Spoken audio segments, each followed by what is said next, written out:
कल जो वाणी अंत में ली गई थी, क्रम संख्या 60 उसको पढ़ते हैं और थोड़ा बहुत हुआ था, थोड़ा बाकी है, उसको आगे बढ़ाएंगे। इसमें कहा राजमा ने, शून्य था जीवन प्रभु बिना, रस से, प्रेम से, आनंद से।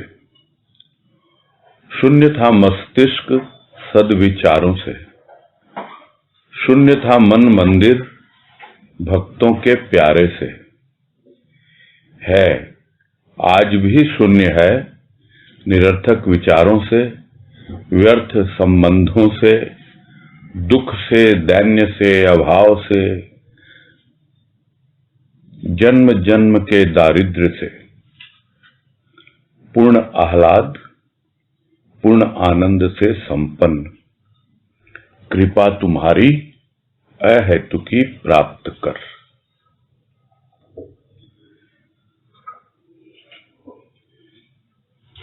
और इस वाणी में प्रभु की अहेतुकी कृपा का विस्तृत वर्णन है कि किस प्रकार से जीवन का रूपांतर होता है।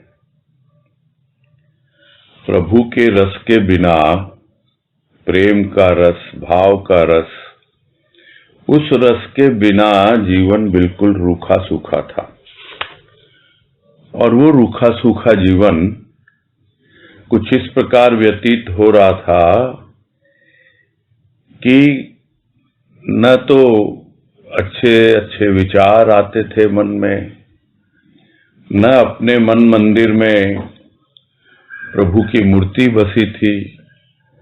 जीवन में बस दुख ही दुख प्रतीत होता था, आनंद से वंचित था। तो यह सब अवस्थाएं बनी रहती थी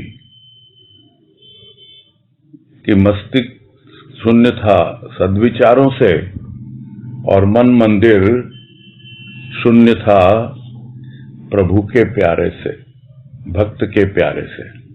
तो भक्तों के प्यारे तो प्रभु है, वो हृदय में बसना चाहिए, नहीं बसे हुए थे। तो यह पूरा विस्तार से कल समझने का हम लोगों ने प्रयास किया था। उसके आगे कह रहे हैं कि आज भी शून्य है, आज भी शून्य है, यानी अब इनके लिए जगह नहीं है। किनके लिए? निरर्थक विचारों के लिए। तो निरर्थक विचारों से शून्य है अब। और जो भी निरर्थक संबंध स्थापित किए थे, उनसे संबंध तो एक ही था, अपने प्रभु के साथ। अब वो संबंध स्थापित हो गया, इसलिए जितने भी व्यर्थ के संबंध, निरर्थक संबंध, वो अपने आप ही शून्य हो गए, यानी कि गायब हो गए, मौजूद हैं ही नहीं। दुख था, अब दुख से शून्य हो गया, क्योंकि प्रभु का आनंद आ गया। दैन्य से, यानी गरीबी में जीता था, क्योंकि अभाव था, और वो अभाव अपने आप दूर हो गया जब प्रभु का भाव आया। और न जाने दरिद्रता किसकी थी, दीन था, हीन था, गरीब था, उस वक्त जानता ही नहीं था कि कितना करीब है मेरा प्रभु मेरे। वो मेरे मन मंदिर में स्थापित होना चाहता है, किंतु मेरे मन मंदिर में तो कोई और ही विराजमान था। बल्कि कहा जाए कि मन मंदिर था भी कि नहीं था। मन की अवस्था ही कुछ विचित्र सी थी। अब शून्य है, अब ये सब नहीं रहे, अब आ गया है प्रभु का प्रेम और भाव का रस, उसका आनंद। अब आ गया है मस्तिष्क में सद्विचार, अब आ गया है मन मंदिर में मेरा प्रभु।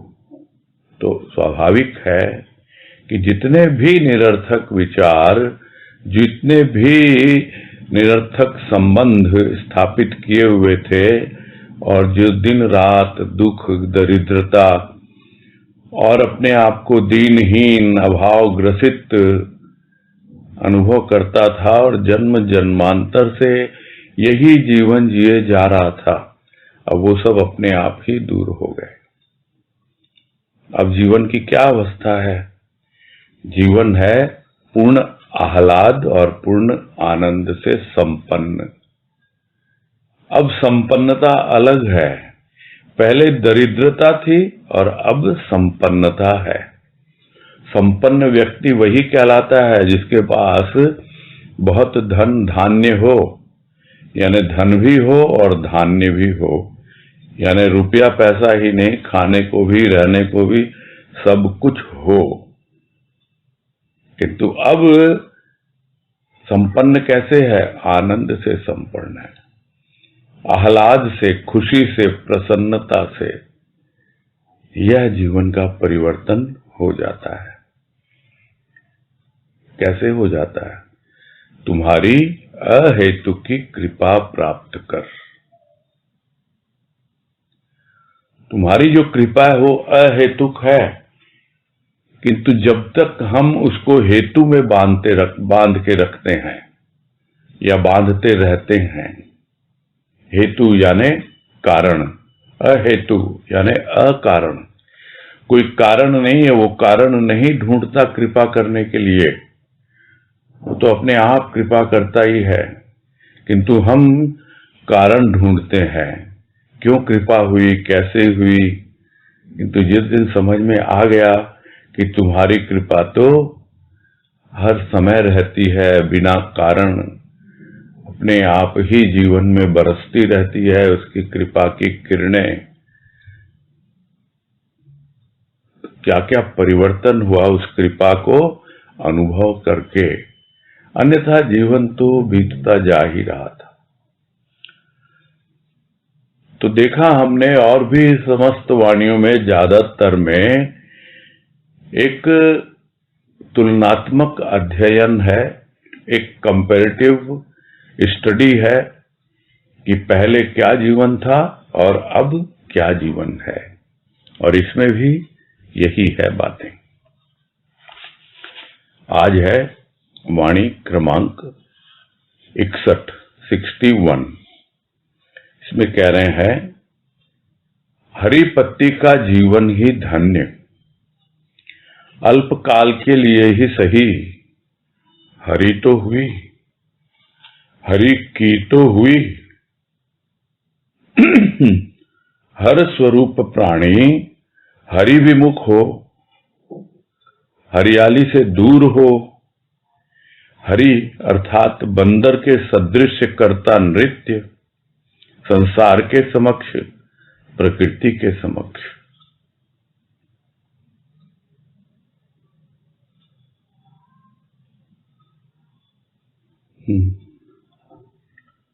तो एक छोटी सी पत्ती है, हरी पत्ती। ज्यादातर पत्तियां तो हरी ही होती हैं, किंतु उसका जीवन काल बहुत अल्प होता है। धीरे धीरे पीली पड़ जाती है और उसके बाद पेड़ से अलग हो जाती है, सूख जाती है। तो भले ही थोड़े से समय के लिए ही उसका जीवन क्यों न हो, किंतु जब तक वो मूल से जुड़ी रहती है, हरी भरी रहती है, उसका जीवन यही है, जहां से आई है वहीं पर समा जाती है। यानी उसी मूल से निकली है वो और झड़कर उसी मूल में समा जाती है। अल्पकाल के लिए आती है। जीवन की अवधि उतनी महत्वपूर्ण नहीं है। सबसे महत्वपूर्ण क्या है कि हम उस मूल से जुड़े रहें, यानी हमारा जो मूल तत्व है परमात्मा, वही सबके मूल में है। उससे जुड़े रहें तो भले ही हमारा छोटा सा जीवन हो, वो जीवन भी धन्य हो जाता है। तो हरी पत्ती से प्रेरणा लेना है कि अल्पकाल के लिए ही सही, हरी तो हुई ना, वो हरी हुई ही नहीं, कैसे हरी हुई, हरि की हुई। तो जब हरि की हुई यानी अपनी मूल का उसे स्मरण आया, अरे मैं तो उससे जुड़ी हुई थी, ये तो मैं अपने आप को विलग मान रही थी और सूखे जा रही थी। यह जीवन है प्राणी का। सीखता नहीं एक हरी पत्ती से भी कि थोड़ी देर के लिए ही सही वो हरि की होती है और अपने जीवन को सार्थक बनाती है, हरि की होकर जीती है। और दूसरी ओर ये प्राणी है जो है तो हर स्वरूप, हर यानी शिव, अपने आप को जीव मान बैठा है तो ये शिव का स्वरूप, अपने आप को जीव मान बैठा है, इसलिए ये हरि से विमुख हो गया। यानी उस विष्णु से, हरि कहते हैं विष्णु को भी, हर कहते हैं शिव को, है तो शिव स्वरूप किंतु इस विष्णु से, इस भगवान से विमुख हो गया। और जब विमुख हो गया यानी उल्टी तरफ मुंह कर लिया, एक होता है सम्मुख, एक होता है विमुख। सम्मुख यानी सामने, जिसको हम साधारण भाषा में कहते हैं कि उसने तो पीठ फेर रखी है, विमुख हो गया वो। तो पीठ क्यों फेर रखी है हरि से? क्योंकि वो दुनिया के सामने उसी के इशारे पे चलता है। तो वही समझा रहे हैं कि सीखता नहीं, यह जो शिव स्वरूप प्राणी है वो हरि से विमुख हो जाता है और हरियाली से दूर हो जाता है। हरियाली से दूर हो जाता है तो उसके जीवन में हरि नहीं, उसके जीवन में तरी नहीं, वो रूखा सूखा जीवन व्यतीत करता है। देखते हैं पेड़ पौधे जो भी होते हैं, शीतलता क्यों मिलती है? शीतलता मिलती है उन छोटी छोटी हरी पत्तियों के कारण। यदि पेड़ में पत्तियां नहीं हो, उसकी डाली अगर सूनी हो तो बिल्कुल भी छाया नहीं देगा, शीतलता नहीं मिलेगी। यहां तो प्राणी पत्ती तो क्या, वो पूरी हरियाली से ही दूर है। उसके सामने तो बंजर रेगिस्तान है जो धधक रहा है, भभक रहा है, इतनी लू चल रही है वहां पर, जमाने की हवा उसमें झुलसा जा रहा है, और फिर भी वो अपने शिव स्वरूप को विचार ही नहीं करता, उसके बारे में सोचता ही नहीं, अपने आप को जीव मानकर जीवन व्यतीत करता रहता है। तो हरियाली से दूर हो गया और हरि अर्थात बंदर के सदृश नृत्य करता रहता है संसार के सामने।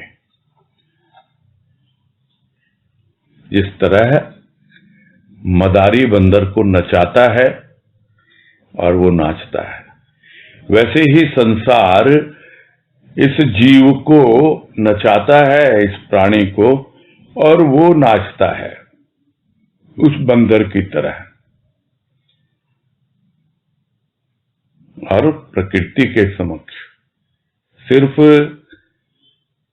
संसार के समक्ष नहीं, जिस तरह बंदर भी डाल से डाल दौड़ता रहता है, वैसे ही प्रकृति के जितने भी रूप हैं उन सब रूपों में ही उलझा रहता है।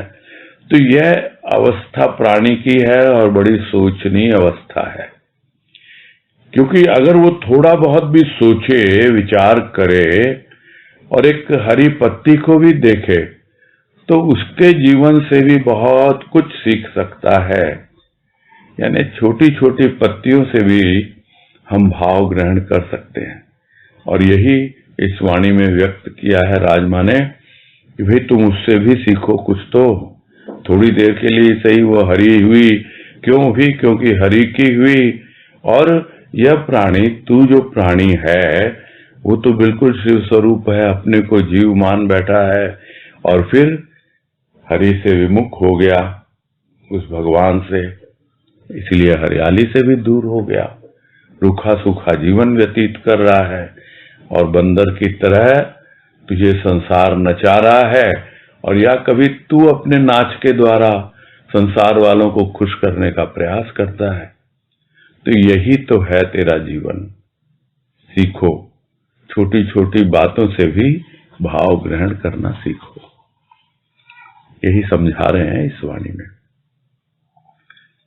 आगे है क्रमांक 62। इसमें कह रहे हैं, शिव ने बीन बजाई, जीव रूप सर्प ने सुधि बिसराई विष की। आनंद नृत्य में मग्न शिव के चतुर्दिक।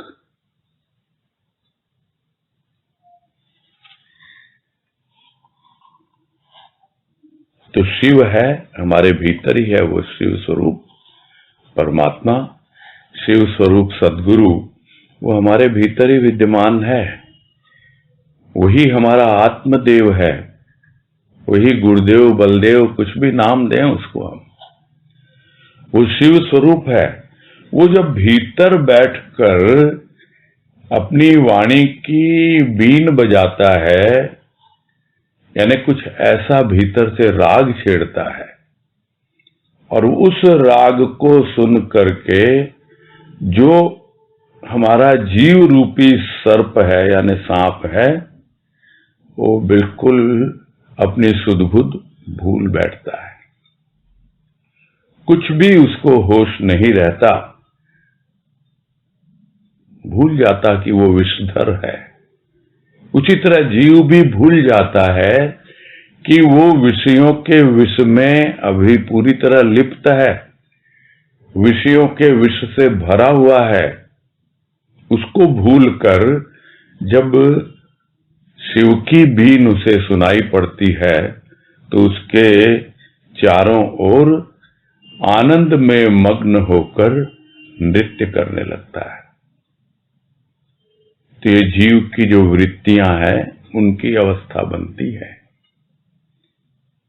तरह तरह की वृत्तियां हैं, उनमें जो भी आसुरी वृत्ति है, जो तामसिक गुणों से प्रभावित है, विषयों के विष से लिपटी हुई है, वो वृत्तियां जो सर्प के समान बार बार डंक मारती हैं प्राणी को।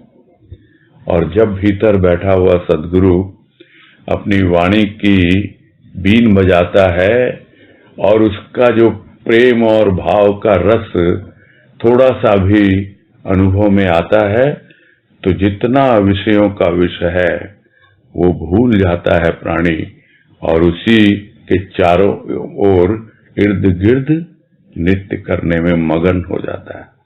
इतना आनंदित, इतना प्रसन्न कि शिव के चारों ओर चक्कर काटता है। और शिव क्या करता है? उस जीव रूपी सर्प को क्या करता है शिव? इधर उधर नहीं भेजता, जो उसके चारों ओर फेरी लगाता है, चक्कर काटता है, उसको अपने गले में धारण कर लेता है। शिव के गले की शोभा बढ़ाता है सर्प। यानी हमारे जितने भी विषय है, विकार हैं, उन सबको बड़ी सहजता से हमारा शिव स्वरूप सद्गुरु स्वीकार कर लेता है।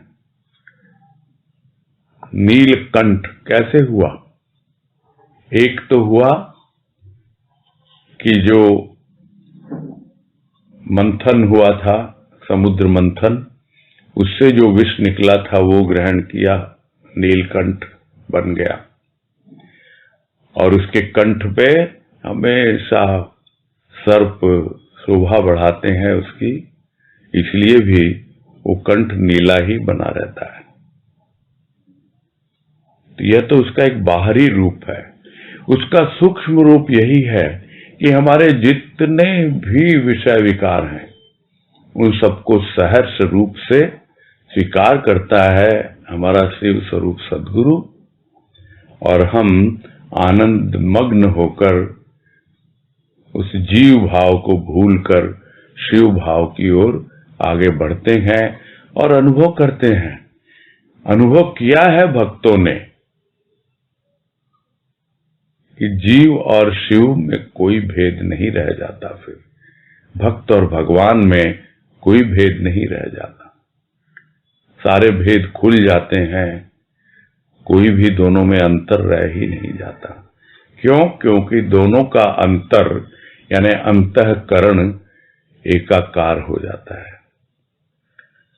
तो यह अवस्था होती है जब जीव शिव के चारों ओर फेरी देता है, अपने सब विषयों को भूलकर उसकी राग में, उसके भाव और प्रेम में मगन होकर आनंद से उसकी वृत्तियां नृत्य करती हैं।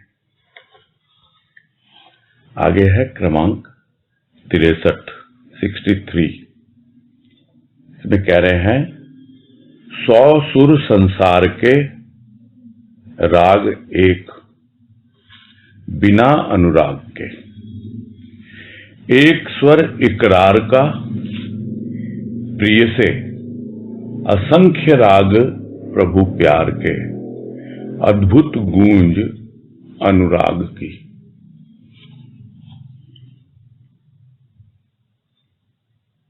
तो संसार के तो न जाने कितने ही सुर हैं, सब अपने अपने सुर अलापते रहते हैं, अपनी ही बातें कहने में लगे रहते हैं। एक ही राग है उनका, अलग अलग सुरों में अलाप रहे हैं, किंतु राग तो एक ही है। क्या राग है? क्योंकि वो फंसे हुए हैं राग द्वेष में, राग द्वेष में फंसे हुए हैं, इसीलिए वही सब बातें करेंगे, भले ही वो मोह की बात हो, भले ही वो लोभ की या कामना वासना की बात हो, उसी का राग अलापते हैं। समझते हैं कि हमें तो अनुराग है, अनुराग नहीं है। अनुराग होता तो अवस्था कुछ और होती। 100 सुर हैं संसार के, अलग अलग सुर दिखलाई देते हैं, किंतु राग तो एक ही है। और उस राग का सार क्या है कि उस राग में अनुराग नहीं है। और दूसरी ओर एक स्वर है, किसका? भक्त का। कौन सा स्वर है? वो है इकरार का।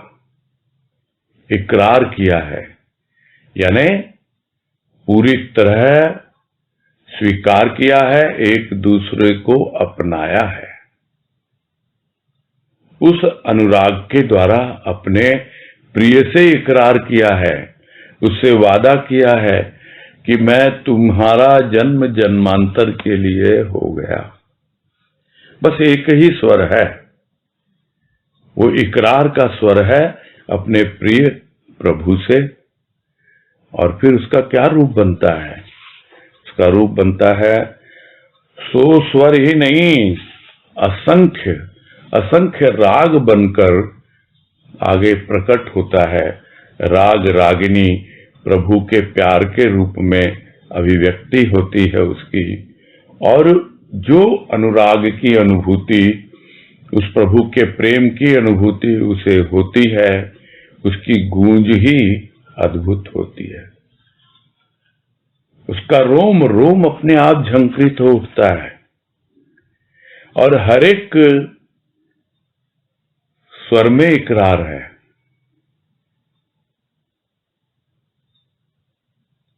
क्यों? क्योंकि उस जीव को कहें, उस भक्त को कहें, उसको मिल गया उसका यार, उसका प्रियतम। और फिर कुछ नहीं चाहिए, क्योंकि वो ढूंढ रहा था कहां है। मैं तो दुनिया की इस राग अलापते अलापते तंग आ चुका हूं, कहीं कोई अनुराग दिखलाई ही नहीं देता। सब बिना अनुराग के अपना राग अलाप रहे हैं, तरह तरह के सुर निकाल रहे हैं। ये तो बेसुरा बाजा है, ढूंढता है वो, खोजता है कहां है वो, कहां है। और जब वो मिल जाता है, उसके साथ सुर में सुर मिलाकर उसके साथ इकरार करता है, उससे भी इकरार लेता है और खुद भी इकरार करता है। यानी एक तरह का कॉन्ट्रैक्चुअल एग्रीमेंट हो गया आपस में। ये सब बोलते बोलते भजन की लाइन याद आ गई कि कौन सी है वो जगह, प्यार ही मिलता है जहां। कौन सी है वो जगह, प्यार ही मिलता है जहां। मेरा यह दिल ही तो है, यार ही रहता है जहां। अब तो इकरार ही इकरार का संसार तो दो, जिसको चरणों में चढ़ाऊं मुझे वो प्यार तो दो, जिनसे यादों को बढ़ाऊं मुझे वो यार तो दो। अब तो इकरार ही इकरार का संसार है। वो एक ही स्वर है इकरार का, और वो अपने प्रिय के साथ है। और फिर न जाने कितने राग रागिनी, कितने स्वर प्रभु के प्यार में निकलते हैं, और उसकी ऐसी अद्भुत गूंज होती है अपने ही रोम रोम में, उस प्रेम की, उस अनुराग की। बाहर प्रकट हो या न हो, उसकी झंकार, उसकी गूंज स्वयं भक्त अनुभव करता है। आगे है क्रमांक 64, 64। इसमें कह रहे हैं, अनुराग नहीं प्रिय से, बेसुरा स्वर काकवत कष्टदायक। अनुराग करता परिपूर्ण मिठास स्वर में, अंतर में, रोम रोम में। अनुराग ही बनता राग स्वर में। वही है, यदि अनुराग नहीं प्रभु से, यदि प्रेम नहीं, तो जो भी स्वर निकलेगा वो बेसुरा ही होगा। कैसा होगा बेसुरा? काकवत, काकवत यानी कौवे के समान कांव कांव कर देगा। कोयल के समान नहीं निकलेगा। कोयल के समान इसलिए निकलेगा क्योंकि उसे अनुराग है, किंतु जिसे अनुराग नहीं अपने प्रभु से, प्रेम नहीं अपने प्रभु से, उसके भाव में नहीं आता, फिर जो भी वो स्वर निकालेगा अपने गले से, जो भी गाएगा, गुनगुनाएगा, वो बिल्कुल बेसुरा ही होगा। क्यों बेसुरा होगा? क्योंकि उस सुर में सुर नहीं है। सुर यानी राग, सुर यानी वो देव। उस सुर में वो देव नहीं है, वो गुरुदेव नहीं है, उसका भाव नहीं है। गुरुदेव का रूप क्या है? वो भाव है, उसका प्रेम है, उसका वही तो उसका रूप है, सूक्ष्म रूप। उस सुर में वो सुर नहीं है, बेसुरा है वो, यानी उस भाव के बिना है, उस प्रेम के बिना है वो। और इसीलिए कौवे के समान लगता है, कष्टदायक लगता है। कोयल गाती है, बोलती है, कुछ भी कितना सुंदर लगता है, कितना कर्ण प्रिय लगता है। कर्ण प्रिय ही नहीं, बहुत बार तो अंदर की गहराई तक पहुंच जाता है। और कौवा, कौवा जब अपनी समझ में गाता तो है वो, किंतु उसके भीतर अनुराग कहां है प्रभु से? अपने प्रिय से, इसलिए वो कांव कांव ही प्रतीत होती है। वो तो अपनी समझ में गा रहा है। बिना अनुराग के जो भी स्वर निकलेगा वो बेसुरा ही होगा। तो क्या करना पड़ेगा? अनुराग। वो अनुराग आया नहीं कि स्वर में मिठास आ गया। अपने आप ही स्वर मीठा हो जाता है। ऐसे ऐसे भी लोग देखे गए हैं जिन्हें स्वर का बिल्कुल भी ज्ञान नहीं, संगीत का बिल्कुल ज्ञान नहीं, और बिल्कुल बेसुरा ही गाते रहे, और ऐसा ही लगता होगा कि भाई ये कौवे के समान कांव कांव करते हैं। मुंह से तो कोई नहीं बोलता, लेकिन समझ में तो आ ही जाता है। और वही जब प्रभु का प्रेम और भाव उनके हृदय में आता है, न जाने कहां से अपने आप ही स्वर में मिठास आ जाता है। भले ही रागों का उतार चढ़ाव आए या न आए, किंतु मिठास तो आ ही जाता है। जब सुनते हैं वैसे स्वर, वैसे भजन भी सुनते हैं, उन भजनों में अपने आप सुनने वाले को भी पता लगता है कि इसे प्रभु से कितना प्रेम है, कितना भावपूर्ण ढंग से ये भजन गा रहा है। तो वो अनुराग जो है वो पूर्ण रूप से भर देता है मिठास उस स्वर में। स्वर में ही नहीं, अंतर में, अपने भीतर। तो जब तक गाने वाले के भीतर में मिठास नहीं आएगा, उसके अंतःकरण में, उसके रोम रोम में उस प्रेम और भाव की अनुभूति नहीं आएगी, तब तक तो वो स्वर तो कर्कश ही लगेगा, काकवत ही लगेगा, और बिल्कुल कष्टदायक खुद को भी होगा और दूसरों को भी। मिठास लेके आता है, बदल देता है स्वर को अपने भीतर में, रोम रोम में, और तब राग कुछ भी हो, वो अनुराग ही प्रकट होता है। वो जो कुछ भी बोलता है, जो कुछ भी गाता है, कुछ भी कहता है, यदि प्रभु के प्रेम और भाव में लीन होकर कह रहा है, तो अपने आप ही वो अनुराग प्रकट होता है उसके स्वर में। तो अनुराग की यही विशेषता है कि यदि अनुराग नहीं है प्रिय से, तो बेसुरा स्वर है, कौवे के समान। और जैसे ही अनुराग आता है तो कोयल के समान अपने आप मिठास आ जाती है, और अपने भीतर में, अपने रोम रोम में उस प्रेम की अनुभूति होने लगती है। आगे है क्रमांक 65। इसमें कह रहे हैं, श्याम रंग में रंगी, किंतु श्याम के लिए न सजी मन की गोपिका। श्याम आएगा क्यों? पल्लव झुरमुट हटाएगा क्यों?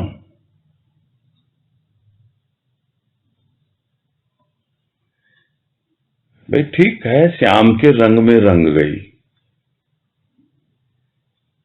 यानी भीतर उसी श्याम का रंग चढ़ गया, किंतु सजी नहीं ना श्याम के लिए वो मन की गोपिका। अभी किसमें रंग में रंगी हुई है? उस श्याम रंग में रंगी हुई है।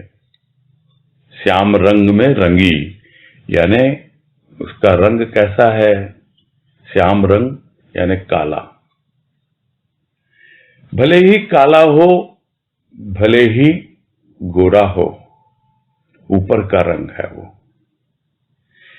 किंतु यदि वो अंतःकरण उसका, यानी मन उसका सज जाता है अपने प्रभु के लिए, अपने श्याम के लिए, वो मन रूपी गोपी अगर सज जाती है, तो फिर बाहर का रंग जो है वो महत्वपूर्ण नहीं है।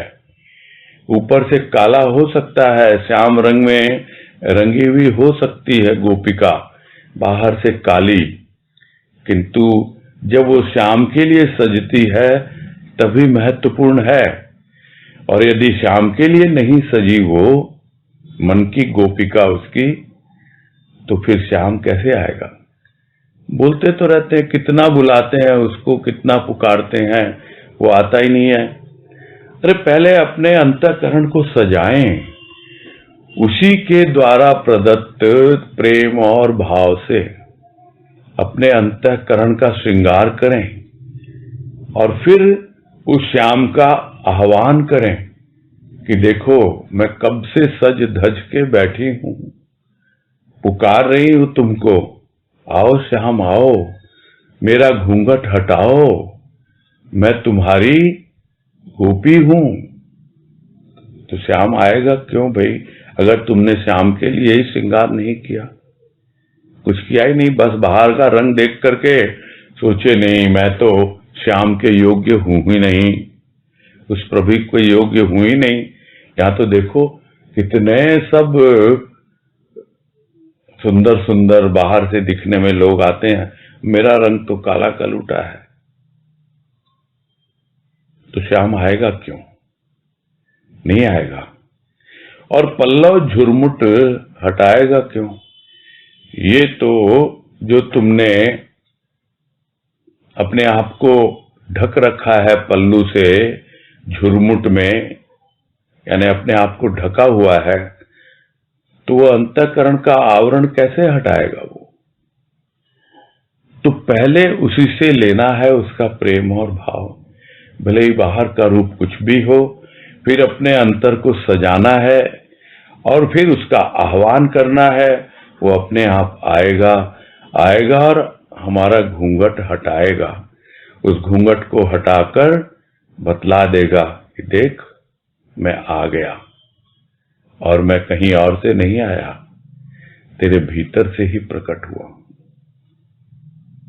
तू अपने बाहर के रंग को देख रहा था, बाहर के रूप को देख रहा था, और इसीलिए मेरे भी बाहर के रंग और रूप को देख रहा था। किंतु जब तुमने अपने अंतःकरण को मेरे लिए सजाया, मेरे ही प्रेम और भाव से, तब मैं बिल्कुल रीझ गया और आकर तेरा घूंघट हटा रहा हूं। तो इस तरह परिवर्तित हो जाता है मन का भाव, और नहीं तो जो स्थूल में ही रमे, ऊपरी रूप में ही सब कुछ व्यस्त रहते हैं और ऊपर को ही सजाते हैं, अपने अंतर को सजाते नहीं, तो वैसे लोगों के लिए तो श्याम क्यों आएगा? यही कहना चाह रहे हैं। इसमें निहित भाव इतना सा ही है कि अपने मन को सजाएं, अंतर को समझाएं, बाहर का रंग कुछ भी हो, बाहर का रूप कुछ भी हो। आगे है क्रमांक 66 और यह इस कॉपी की अंतिम वाणी है। वे कह रहे हैं, एक ग्रंथि इकरार की, प्रभु प्यार की, जन्म जन्म की ग्रंथियों का करती निवारण, ग्रंथि सत्य की, अद्भुत ग्रंथ जीवन का, ग्रंथ तो अहंकार की ग्रंथि में बढ़ाने में ही सहायक।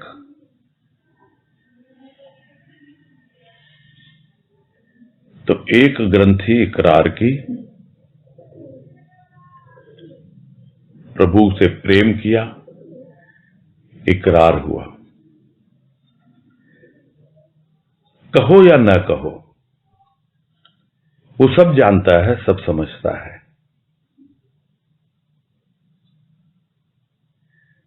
कौन सा है ना वो गाना, प्यार हुआ इकरार हुआ, फिर भी कहने से क्यों डरता है दिल।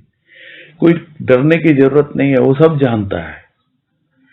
ये इकरार की ग्रंथि है, यानी अब उसके साथ हम जुड़ गए हैं, ग्रंथि है, यानी हम उसके साथ गठबंधन हो गया हमारा। जिसे हम कहते हैं ना, जोड़े का गठबंधन हो जाता है, वैसे ही है प्रभु के साथ हमारा गठजोड़ हो गया, गांठ बांध ली हमने उसके साथ, उस प्यार की। तो उससे क्या लाभ मिला कि जन्म जन्म की जो गांठें थी, ग्रंथियां थी, वो अपने आप ही उनसे छुटकारा मिल गया। जिन बंधनों को, जिन गांठों को, जिनमें हम फंसे हुए थे ग्रंथियों में, स्थूल की, सूक्ष्म की, जो न जाने कौन कौन सी ग्रंथि थी, एक बार प्रभु की ग्रंथि में उसके साथ हमने गठजोड़ कर लिया, उससे वरण कर लिया उसका, उसने हमारा हाथ पकड़ लिया, पानी ग्रहण हो गया, गठजोड़ हो गया, घूंघट हटा दिया। अब बाकी क्या रह गया जीवन में? सब कुछ निवारण हो गया, सब कुछ हट गया। अब सबका सॉल्यूशन मिल गया हमको कि ऐसे ही जीवन जीना है। तो यह ग्रंथि क्या है? यह तो सत्य की ग्रंथि है कि यही सत्य है और यही प्रभु का रूप है। और फिर जो जीवन बनता है वो अपनी जीवन गाथा वो खुद ही लिखता है, जो उसके भीतर बैठा हुआ प्रभु है। वही ग्रंथकार है, वही रचनाकार है, वही उस जीवन का ग्रंथ लिखता है। तो वो जो ग्रंथ बनता है, जीवन रूपी ग्रंथ, वो बड़ा ही अद्भुत होता है, क्योंकि यह जो ग्रंथि, यह तो सत्य की ग्रंथि है, बिल्कुल अद्भुत है। यानी पहले कभी ऐसा अनुभव नहीं हुआ, एकदम चमत्कारिक लगती है कि ऐसा भी हो सकता है। ये सब भक्त अपने अनुभव लिखते हैं, यह नहीं कि सुनी सुनाई बातें होती हैं। अनुभव करते हैं कि जन्म जन्म की ग्रंथियों से छुटकारा मिला मुझे, जब मैंने प्रभु के साथ प्यार किया, इकरार किया और उसके साथ गठबंधन कर लिया, उसका पानी ग्रहण हो गया, उसका वरण कर लिया, सब कुछ हो गया। ये है मेरा जीवन और यही है ग्रंथि सत्य की।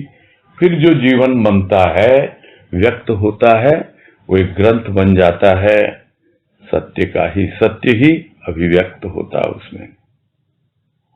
दूसरी ओर हम देखते हैं और जो ग्रंथ हैं, जितने हमारे पौराणिक ग्रंथ, उसी में उलझे रहते हैं लोग। और एक एक ग्रंथ में एक एक, चाहे वो कोई सा भी वेद है, उपनिषद है, भागवत है, रामायण है, एक एक उसका श्लोक, एक एक उसकी चौपाई, दोहे, ये सब करके उन ग्रंथों को कंठस्थ करते हैं और उसका वर्णन करते हैं और अपने अहंकार की जो उनकी ग्रंथि है उसको और बढ़ाते हैं। यानी गांठ पे गांठ पड़ती चली जाती है।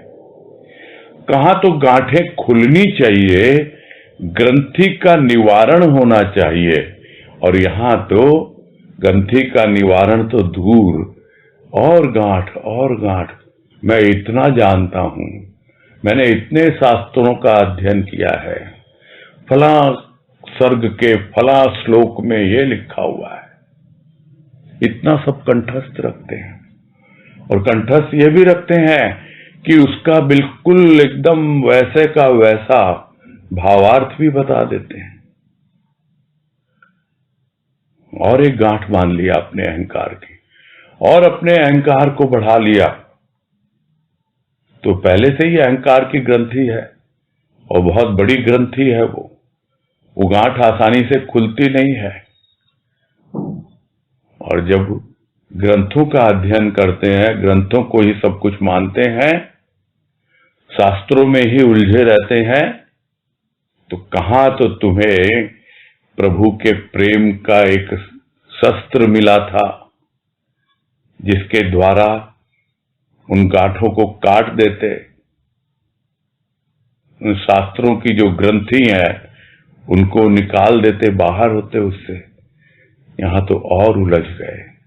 क्यों? क्योंकि प्रभु का प्रेम नहीं, उसका अनुराग नहीं। तो अनुराग जब आ जाता है प्रभु का, और जब उसका इकरार हो जाता है, वर्ण कर लेता है, तब अद्भुत गूंज होती है उस अनुराग की। और जो कुछ भी लिखा जाता है, बोला जाता है, वो उसके जीवन का एक ग्रंथ बन जाता है। और जो पहले ग्रंथ का अध्ययन करेगा, यानी पहले क्या हमें करना है? सबसे पहले तो अपनी ग्रंथि का निवारण करना है। बस इस लक्ष्य को लेकर, इस टारगेट को लेकर जब हम जीवन जिएंगे, फिर जो भी अभिव्यक्ति हो, जो भी वर्णन हो, भले ही वो ग्रंथ बने या न बने, भले ही वो हम लिखें और फाड़ के फेंक दें, कागज वो टोकरी में चला जाए, रद्दी की टोकरी में, कोई फर्क नहीं पड़ता। किंतु प्रेम बहुत आवश्यक प्रभु से, उसके भाव में जीना बहुत आवश्यक। और यही हमारी जितनी जन्म जन्मांतर की ग्रंथियां हैं, उन सब से हमें छुटकारा दिलाएगा। और नहीं तो ग्रंथों को पढ़ते रहें, तरह तरह के ग्रंथ हैं।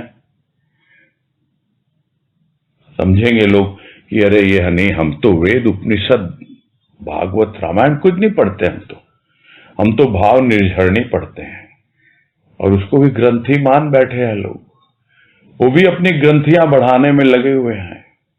एक एक वाणी, इस सर्ग की ये वाणी, उनको रट के बैठे हैं। ग्रंथियां बढ़ती है उससे। ये सबके लिए विचारणीय है जरूर, क्योंकि ग्रंथ अहंकार बढ़ाता है। अहंकार की ग्रंथि, हाँ, उसके भाव को ग्रहण करें, उसके भाव में जिएं और प्रेम के द्वारा अपने जन्म जन्मांतर की ग्रंथियों का निवारण करें। बस इसी के साथ ये कॉपी भी पूरी होती है। और साथ ही एक विशेष सूचना है, और वो यह है कि उत्सव भी आ रहे हैं। अब साथ ही साथ सदन में भी जगह जगह सत्संग हो रहे हैं, उत्सव मनाए जा रहे हैं, मनाए जाएंगे। और भी जैसा भी रहेगा, जो कुछ है उसके आधार पर भविष्य में देखेंगे। अभी नए साल से, कल से एक बार तो ब्रेक लेते हैं, उत्सवों के बाद फिर विचार करेंगे।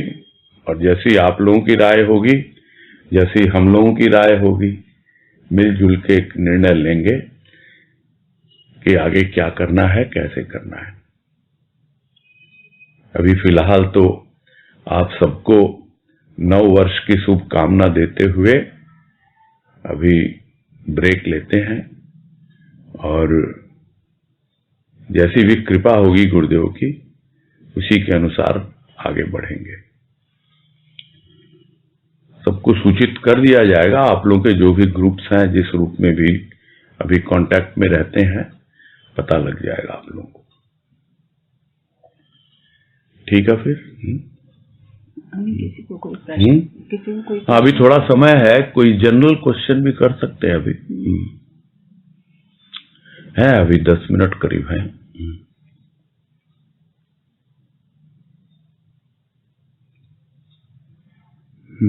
शकुंतला भाई झुंझुन वाला, बोलिए। हरिओम भैया। हरिओम, बोलिए। भैया ये जो वाणी में दिया है, झूठ हटाएगा, क्यों आगे क्यों दिया है, मतलब इसका क्या समझी में? कौन सी वाणी में? झूठ ये हटाएगा अपनी तो जो चल श्याम रंग में रंगी, किंतु शाम के लिए न लगी, मन की गोपी का श्याम आएगा क्यों, पल्लव झूठ हटाएगा क्यों, आगे क्यों लिख दिया है? भैया आप तो बाहर के रंग में ही रमे हुए हो ना। अच्छा, आपका मन तो रंगा नहीं ना, श्याम के लिए सजा नहीं ना। आप तो ऊपरी रंग आप देख रहे हो, आप तो भाई श्याम रंग में रंगे हैं। यानी हमारा तो जो रूप है, चेहरा है, वो तो काला है। कैसे मैं श्याम को आकर्षित करूंगी, वो कैसे आएगा? अरे वो सब न देख करके आप तो अपने अंतःकरण को सजाओ, उस प्रभु के लिए, तब वो आएगा, और नहीं तो क्यों आएगा वो।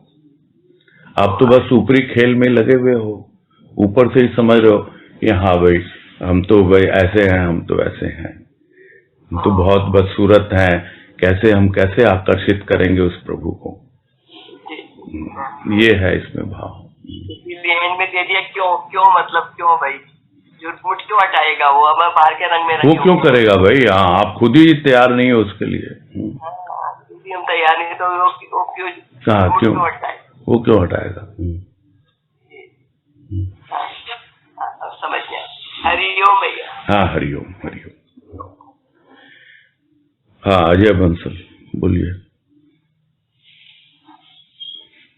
हाँ भैया प्रणाम। हाँ नमस्कार, बोलिए।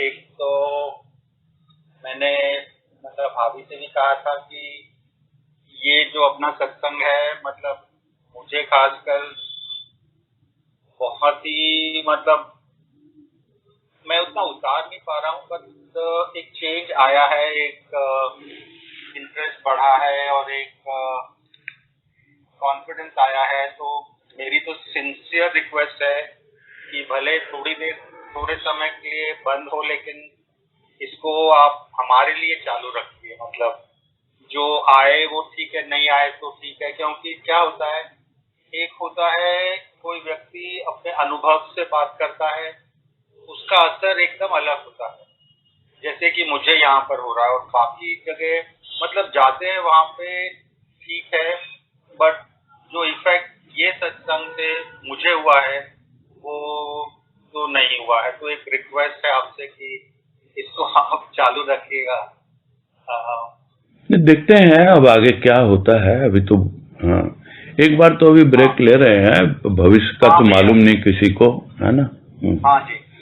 हाँ वो ओपन है, ऐसा नहीं है, हम बिल्कुल क्लोज माइंड से नहीं बोल रहे हैं। We are open to any suggestion, any discussion, वो देखा जाएगा आगे।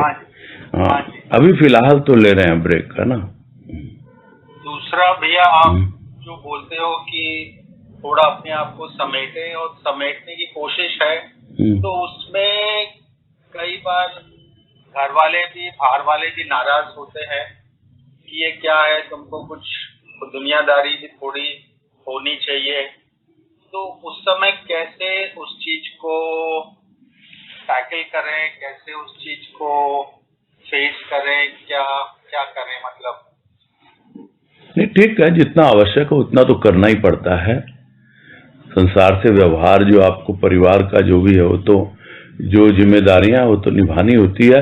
जो मैं एक अननेसेसरी निभा रहे हैं भैया, जिम्मेदारियां निभा रहे हैं, लेकिन नहीं किसी से बात करना, ये करना, एक फॉर्मल जो चीजें हैं, शिष्टाचार वर्ष, वो तो करनी पड़ती हैं। लेकिन आप जो एक इन्वॉल्व होते थे ना, वो इन्वॉल्वमेंट तो अपने आप कम हो जाता है, वो लोगों को पता भी चल जाता है और वो अवॉइड करेंगे, फिर वो ज्यादा आपसे इंटरफेयर करेंगे भी नहीं। हाँ, let them understand that yes you have changed, बस यही होती है बातें। ठीक है ना। आवाज नहीं आ रही है आपकी। हाँ भैया ठीक है, प्रणाम भैया। हाँ हरिओम हरिओम। पूजा, अपना परिचय दे। कौन पूजा? एतम सरिया जी नहीं। कौन? I am from Jhunjhunu, Pooja Bhatt. I am from Jhunjhunu. Jhunjhunu, अच्छा अच्छा। हाँ जी, प्रणाम भैया जी। हाँ नमस्कार, बोलो। सबको प्रणाम, सबको हरिओम। हाँ हरिओम, बोलिए। इसमें क्या बताया कि जैसे गुरुदेव ने surrendering all duties to me, sit with you in me alone, I shall absorb you all science. मतलब इसमें ये बताया कि मेरे लिए आत्मसमर्पण, अर्जुन को कहा कि आत्मसमर्पण कर। तो यदि इसमें जैसे आत्मसमर्पण का बताया है, तो उसमें मतलब हर तरह से अपने आप को समर्पण उन्होंने, मतलब कृष्ण भगवान को अपने आप को हर तरह से समर्पण करने का भाव है इसके अंदर। इसमें जरा बताइए। नहीं, कृष्ण अर्जुन बहुत ब्रॉड रिलेशन है, आत्मसमर्पण के अलावा भी बहुत कुछ है। वो ठीक है, that is a pre condition, वो तो सही बात है। भाव निर्झरणी जो गुरुदेव की पुस्तक है, उसके अंत में कृष्ण और अर्जुन के जो रिलेशंस हैं पूरे लिखे हुए हैं, और ये उनकी बहुत बड़ी कृपा थी, कृपा है कि उसका विश्लेषण किया गया था, और वो पुस्तक के रूप में भी अवेलेबल है, इस नाचीज के द्वारा ही किया गया था। तो आप चाहें तो डिटेल में देख सकते हैं उसको, है ना? हाँ जी, वो मैंने उसी में देखा था, वो जैसे इनकी अपने गुरुदेव की जो जीवन परिचय है पूरा उसमें। तो इसमें यही पूछना है कि आत्मसमर्पण का मतलब कि अपने आप को हर तरह से भगवान के ऊपर समर्पण करना। हाँ, आप जितना आपको पता है, आपका आत्मा से तो परिचय है नहीं। आत्मसमर्पण का मतलब यही होता है सरेंडर कर देना पूरी तरह से। यू सरेंडर योरसेल्फ, फिर उनके अनुसार चलो आप, जैसे वो चलाना चाहते हैं। और बाकी जो आपने कहा ना कृष्ण और अर्जुन, उसके बहुत फॉर्म्स हैं, बहुत रूप हैं। आत्मसमर्पण करने के बाद भी कृष्ण और अर्जुन का जो रिलेशनशिप है उसको समझना बहुत इंपॉर्टेंट है, और वो गुरुदेव ने समझाया है, वही मैं आपको बतला रहा था। सदन में होगी ना पुस्तक? वो वहां सदन में होगी पुस्तक, आपके झुंझुनू सदन में। हाँ, आप देखना, पढ़ना उसको, बहुत सी बातें क्लियर होंगी आपको। उसका नेम बताएंगे, जो बुक्स का नेम लिए थी? उसका नाम ही है कृष्ण अर्जुन। पतली पतली सी किताब है एकदम। जी जी। हरिओम। हाँ, हरिओम हरिओम। ठीक है, फिर पूरा करते हैं।